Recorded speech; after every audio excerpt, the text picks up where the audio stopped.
Good morning, good afternoon, good evening, students. This is your spoken English teacher Sunil Sharma.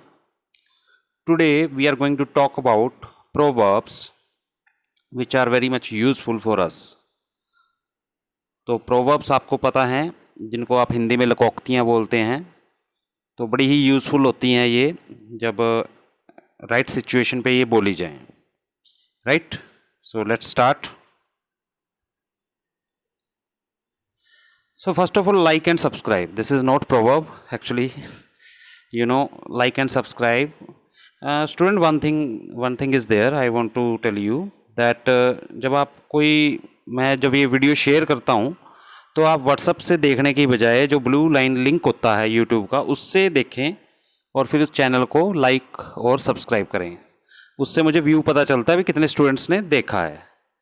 ठीक है, WhatsApp से आप सीधा on करके वहाँ से देख लेते हो, जब बीच में से जब वो प्ले बटन होता है तो वहाँ से फिर वो व्यू नहीं पता चल पाते कितने बच्चों ने देखा. Okay, so let's start.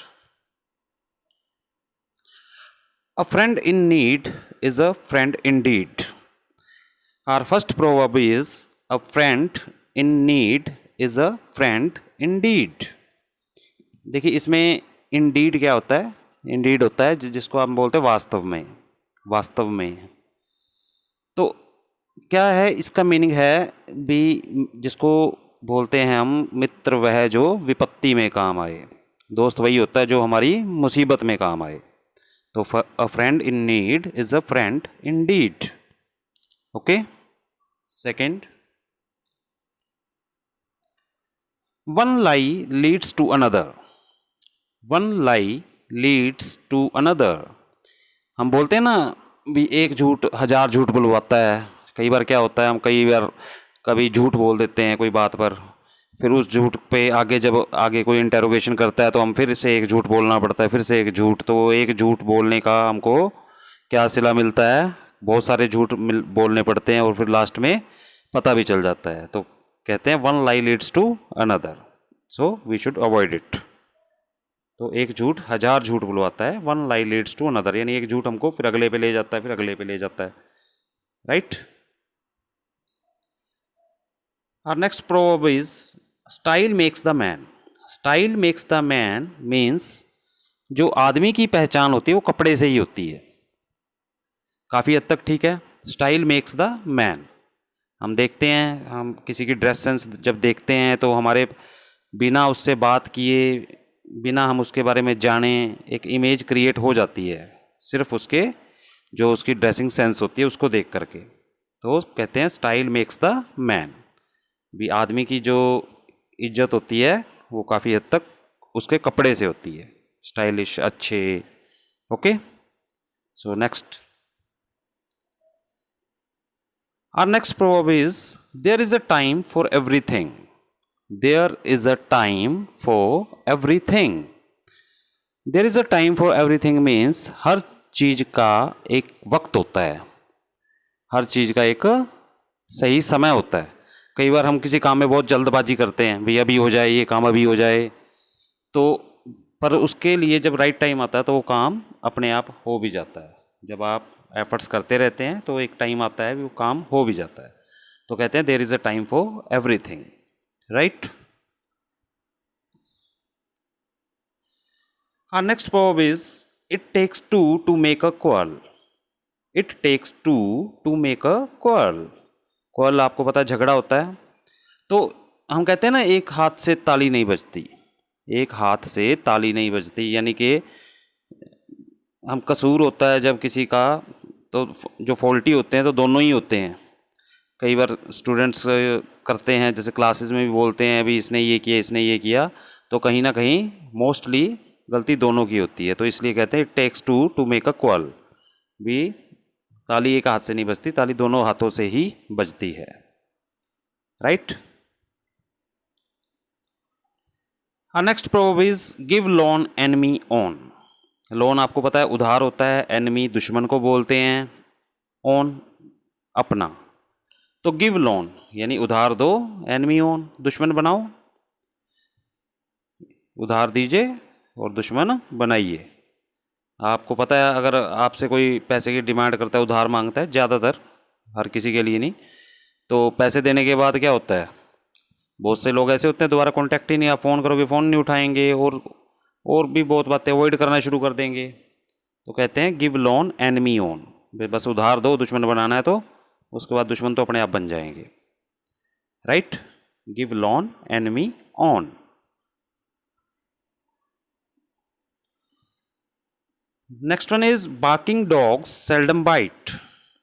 Barking dogs seldom bite, it means जो हम हिंदी में कहते हैं जो गरजते हैं वो बरसते नहीं, जो यानी कि बहुत ज़्यादा ऐसे करते हैं, गरजते हैं, ऐसे कर दूंगा वैसे कर दूंगा, होते हैं ऐसे, तो कहते हैं वो बरसते नहीं, भी ज़्यादा जो बोलने वाले हैं वो बरसते नहीं। अगर हम इसको एज इट इज़ उठाएं English meaning wise, barking dog seldom bite, तो सेल्डम का मीनिंग होता है वेरी रेयर। तो अंग्रेज़ों के हिसाब से जो भौंकने वाले जो जैसे डॉग्स हैं, तो सेल्डम यानी बहुत कम काटते हैं, वेरी रेयर यानी बहुत कम काटते हैं, मतलब काट सकते हैं, अंग्रेज़ों ने तो ये कहा है, काट भी सकते हैं, यानी जो गरजते हैं वो कभी कभार बरस भी सकते हैं। तो I think that you have got the point. Barking dogs seldom bite.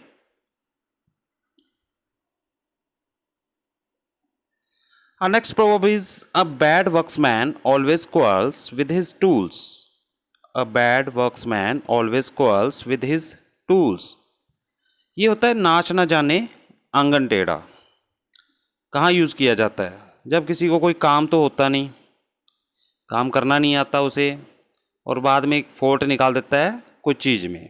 तो अगर हम एज इट इज़ उठाएं, तो जैसे किसी के पास टूल्स हैं, काम कर रहा है कोई, उससे काम हो नहीं पा रहा, तो फिर वो टूल्स कोई गलत बता देगा, टूल्स नहीं है ये, इसके काम का नहीं है, ठीक है। A bad workman always quarrels with his tools. A bad workman नाच ना जाने आंगन टेढ़ा, right.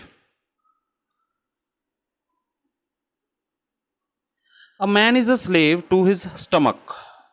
A man is a slave to his stomach. Stomach क्या होता है आपको पता है, पेट को बोलते हैं, और स्लेव क्या होता है, गुलाम। तो कहते हैं जो आदमी है वो अपने पेट का गुलाम होता है। किस तरह से, जैसे आपने यू माइट हैव सीन, बहुत से जो लोग हैं आपने देखा होगा वो पेंट कर रहे होते हैं, बहुत ऊंची ऊंची बिल्डिंग्स के ऊपर खड़े होके, बड़ा टफ जॉब लगती है देख के। और भी बहुत सारे काम हैं जो इतने टफ लगते हैं करने में, पर लोग कर रहे होते हैं। तो हम कह सकते हैं man is a slave to his stomach, यानी जो पेट की भूख है वो सब कुछ करवा देती है ना। टफेस्ट जॉब भी मतलब इम्पॉसिबल को पॉसिबल बना देते हैं फिर, right. Next one is common one, where there is a will there is a way. So ये विल होती है इच्छा, जैसे कहते हैं ना उसकी स्ट्रॉन्ग विल पावर है, we must have strong will power to do, if you want to achieve anything, है ना, we must have strong will power, तो वही विल इच्छा। तो where there is a will there is a way, यानी जहाँ चाह वहाँ राह। अगर आपकी कोई इच्छा है, कुछ भी करने की इच्छा होती है, और आपकी जो विल पावर है स्ट्रॉन्ग है, तो कोई ना कोई रास्ता भगवान बना ही देते हैं फिर आगे। तो जहाँ चाह वहाँ राह, right. It's no use crying over spilt milk. Next one is, it is no use crying over spilt milk. Spilt milk means जो यानी कि दूध गिर गया, तो यानी रोने का क्या फ़ायदा। इसको हम बोलते हैं हिंदी में जैसे अब पछताए क्या होता है जब चिड़िया चुग गई खेत। पास्ट के अंदर कोई हैपनिंग हो जाती है तो आपको लगता है अब तो मतलब I can not change it, तो उस टाइम हम कह सकते हैं it's no use crying over split milk. तो अब कोई फ़ायदा नहीं है उसके बारे में अब रोने चिल्लाने का, right. It's no use crying over split milk.